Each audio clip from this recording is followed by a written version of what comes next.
ये है भारत देश, जहां नॉर्दर्न स्टेट का एक आम आदमी जितना पैसे कमाता है उससे अप्रोक्स 3 गुना ज्यादा साउथ में रहने वाला कमाता है। लेकिन ये डिफरेंस क्यों? जबकि बिहार का वो आम आदमी भी अपनी पूरी जिंदगी पढ़ाई, नौकरी और पैसे कमाने में लगाता है, पर फिर भी वो उस लेवल का पैसा नहीं कमा पाता जो वो एक्चुअली डिजर्व करता है। इस वीडियो में मैंने गवर्नमेंट के ऑफिशियल डेटा को यूज किया है, जिससे आपको एक क्लियर डिफरेंस होगा और रीजन भी पता चलेगा कि क्यों साउदर्न स्टेट्स नॉर्दर्न स्टेट से आगे निकल रहे हैं। पहले नॉर्थ इंडिया और साउथ इंडिया में कौन कौन से स्टेट्स आते हैं ये क्लियर करते हैं। नॉर्थ इंडिया, जिसमें हिमाचल प्रदेश, पंजाब, हरियाणा, राजस्थान, उत्तराखंड, उत्तर प्रदेश और यूनियन टेरिटरीज जैसे जम्मू एंड कश्मीर, लद्दाख, चंडीगढ़ और दिल्ली आते हैं। वही साउथ इंडिया, जिसमें केरल, तमिलनाडु, कर्नाटका, आंध्र प्रदेश, तेलंगाना और union territory of Puducherry and Lakshadweep.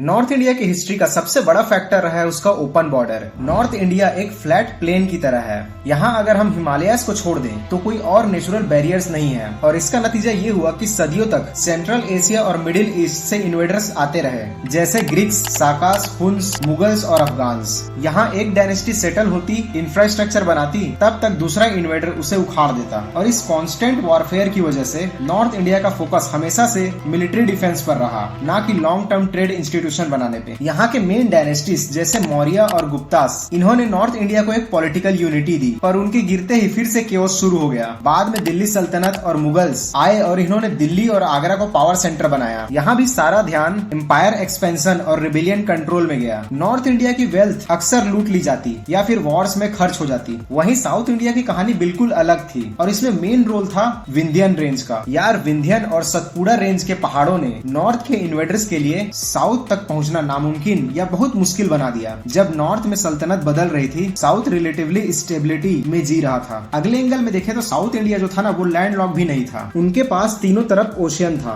जिसके कारण वो जमीन के लिए लड़ने के बजाय दुनिया से व्यापार करना शुरू किया। हालांकि यहाँ भी अलग अलग डायनेस्टीज आए, जैसे द चोलास। इन्होंने इंडिया की सबसे पावरफुल नेवी बनाई। उनका ध्यान जमीन जीतने से ज्यादा ट्रेड रूट्स कंट्रोल करने पे था। उनके व्यापारी संगठन इतने मजबूत थे कि वो स्टेट्स को लोन देते थे। और यार, उस टाइम जब नॉर्थ इंडिया में इनस्टेबिलिटी थी, तब हम्पी, जो विजयनगर एम्पायर की कैपिटल थी, वो दुनिया का दूसरा सबसे अमीर शहर बन चुका था। और इस विजयनगर एम्पायर का भी एक बहुत बड़ा रोल आ जाता है साउथ इंडिया के ग्रोथ पे। बाद में पांड्यास और चेरास भी आए, जिन्होंने रोम और इजिप्ट के साथ स्पाइसेस ट्रेड करके सोने का भंडार भर दिया। यार, यहाँ हमें ये समझना होगा कि नॉर्थ इंडिया की इनस्टेबिलिटी में उसकी कोई गलती नहीं है, बल्कि उसकी जियोग्राफिकल लोकेशन की गलती है। नॉर्थ इंडिया ने सदियों तक भारत का शील्ड बनकर हर बड़े फॉरेन इन्वेजन को झेला है। वहीं दूसरी तरफ साउथ इंडिया ने अपनी स्टेबिलिटी का फायदा उठाकर ऐसे ट्रेड नेटवर्क्स बनाए, जिन्होंने उन्हें ग्लोबल इकोनॉमिक पावर बनाया। देखो, किसी भी देश की तरक्की का एक हल्का सा आइडिया उसके इतिहास से लगा सकते हैं, लेकिन असलियत में तो प्रेजेंट की कंडीशन मैटर करती है। 2026 के ताजा रिपोर्ट्स दिखाती हैं कि नॉर्थ इंडिया और साउथ इंडिया के बीच एक गहरी इकोनॉमिक गैप बन चुकी है। इसको समझने के लिए सबसे पहले देखते हैं जीडीपी पर कैपिटा इनकम। मतलब सबसे बड़ा इंडिकेटर होता है एक इंसान साल में कितना कमा रहा है। साउथ इंडिया के कर्नाटका, तेलंगाना और तमिलनाडु में average per capita income 3 lakh से ऊपर निकल चुकी है। स्पेशली बेंगलुरु में ये फिगर लगभग 3.5 लाख है। वहीं नॉर्थ इंडिया के बिहार में ये आज भी सिर्फ 60 से 70 हजार के आसपास है। यानी साउथ का एक आदमी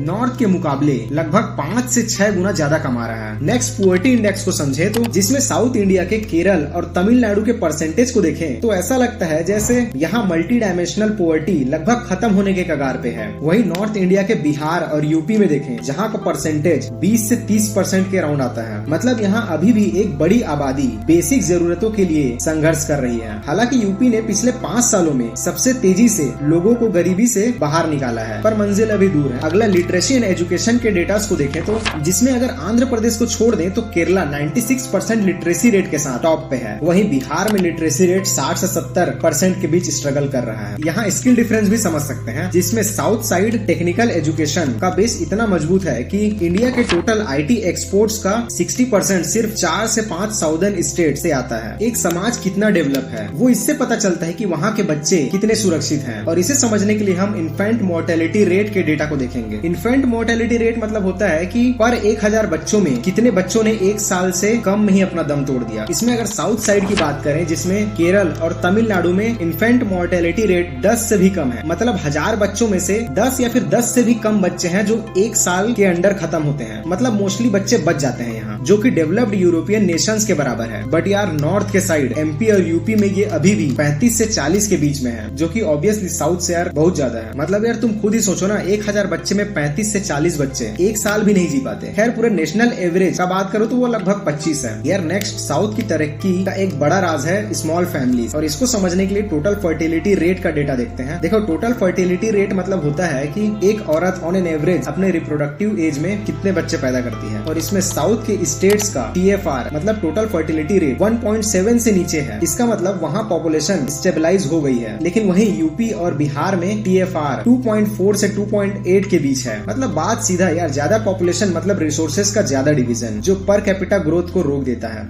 देखो मैंने अभी तक जो पॉइंट्स बताए हैं वो बेसिक नीड्स पे थे, और अब हम उन 4 कारणों की गहराई में जाएंगे जो साउथ इंडिया को नॉर्थ इंडिया से अमीर बनाता है, जिसमें पहला IT और सर्विस सेक्टर्स आते हैं। साउथ इंडिया ने मैन्युफैक्चरिंग से पहले सर्विस सेक्टर की लहर को पकड़ा। 2026 के लेटेस्ट रिपोर्ट्स के मुताबिक इंडिया के टोटल IT एक्सपोर्ट्स में कर्नाटक अकेले 43.4% कंट्रीब्यूट करता है, जो कि अप्रोक्स 4 लाख करोड़ रुपए आता है। अगर हम तेलंगाना और तमिलनाडु को भी जोड़ दें तो ये तीनों स्टेट्स मिलाकर इंडिया के टोटल सॉफ्टवेयर एक्सपोर्ट्स का लगभग 75% शेयर होल्ड करते हैं। वहीं दूसरी तरफ नॉर्थ इंडिया का सबसे बड़ा IT हब उत्तर प्रदेश है, जिसका एक्सपोर्ट लगभग 42,000 करोड़ है। यानी कर्नाटका अकेले यूपी से 10 गुना बड़ा IT एक्सपोर्टर है। नेक्स्ट वर्क फोर्स पार्टिसिपेशन की बात करूँ तो पीरियोडिक लेबर फोर्स सर्वे 2025-26 के अकॉर्डिंग साउथ इंडियन स्टेट्स में female labour force participation rate काफी हाई है। साउथ के तमिलनाडु और तेलंगाना जैसे स्टेट्स में हर 100 में से लगभग 40 से 45 महिलाएं वर्किंग है। बट नॉर्थ के बिहार और यूपी में ये संख्या अभी भी 20 से 25 के बीच स्ट्रगल कर रही है। देखो इस वर्क फोर्स के पीछे सिंपल एक लॉजिक है, सिर्फ एक मर्द कमाता है तो वो घर सिर्फ सरवाइव करता है, लेकिन जब महिला भी कमाती है तो घर की परचेसिंग पावर डबल हो जाती है, जिससे कंजप्शन बढ़ता है और इकोनॉमी बूस्ट होती है। नेक्स्ट पॉइंट को नॉलेज और एजुकेशन के पर्सपेक्टिव से देखें तो साउथ इंडिया ने ह्यूमन रिसोर्सेज पे सदियों पहले इन्वेस्ट किया था। 2025 के एक डेटा के मुताबिक इंडिया में लगभग 8,900 से भी ज्यादा इंजीनियरिंग कॉलेजेस हैं। इनमें से तमिलनाडु अकेले 1127 कॉलेजेस के साथ टॉप पे है, और वहीं पूरे नॉर्थ इंडिया जिसमें यूपी, बिहार, MP, राजस्थान, इन सब को मिलाकर भी उतने इंजीनियर्स हर साल नहीं निकल पाते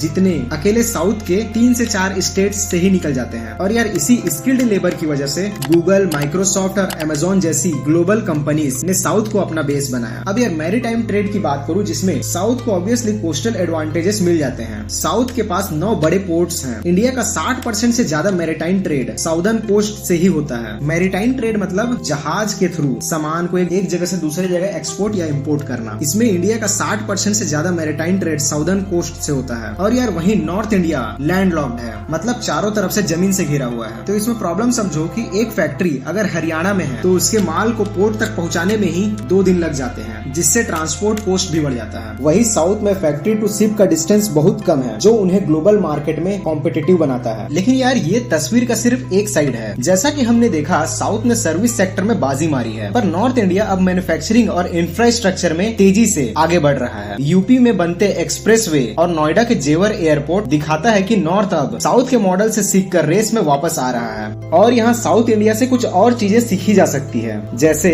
साउथ इंडिया ने दिखाया कि सिर्फ रोड और बिल्डिंग से काम नहीं चलेगा। जब तक एजुकेशन और हेल्थ केयर पे खर्च नहीं होगा तब तक GDP नहीं बढ़ेगी। नॉर्थ इंडिया को अपने सरकारी स्कूलों और हॉस्पिटल्स का लेवल साउथ इंडिया के बराबर लाना होगा। और वुमेन एम्पावरमेंट में साउथ की तरह नॉर्थ को भी अपनी बेटियों को सिर्फ पढ़ाना नहीं बल्कि वर्क फोर्स में लाना होगा। और 25% पार्टिसिपेशन को 40% तक ले जाना ही नॉर्थ इंडिया की असली GDP ग्रोथ का शॉर्टकट है। साउथ के स्टेट्स ने एक इन्वेस्टर फ्रेंडली माहौल बनाया है, वहीं नॉर्थ के यूपी, MP, राजस्थान ने अब सिंगल विंडो क्लियरेंस और ईज ऑफ डूइंग बिजनेस पे काम शुरू किया है, जिसका असर नोएडा और इंदौर जैसे शहरों में दिख भी रहा है, जो कि अच्छा है। यार नॉर्थ इंडिया और साउथ इंडिया कोई अलग देश नहीं है। अगर साउथ इंडिया टेक सपोर्ट है तो नॉर्थ इंडिया फूड सिक्योरिटी है। अगर साउथ इंडिया टैक्स ज्यादा देता है तो नॉर्थ इंडिया की बड़ी आबादी साउथ के प्रोडक्ट्स के लिए सबसे बड़ा मार्केट प्रोवाइड करती है। आज साउथ इंडिया की फैक्ट्रीज और कंस्ट्रक्शन साइट्स बिना नॉर्थ इंडिया के लेबरर्स के नहीं चल सकती, और नॉर्थ इंडिया के युवाओं के लिए साउथ इंडिया के IT हब्स एक सपनों की दुनिया है। हम एक दूसरे के वीकनेस नहीं बल्कि एक दूसरे की स्ट्रेंथ है। भले ही जियोग्राफी अलग हो सकती है, डायनेस्टीज अलग रही है, लेकिन हमारा DNA एक है। जब इंडिया 3rd लार्जेस्ट इकोनॉमी बनने की बात करता है तो वो बिना चेन्नई या बिना कानपुर के पूरी नहीं हो सकती। डाटा हमें सच बताता है, पर हमारी यूनिटी हमें भारत देश बनाती है।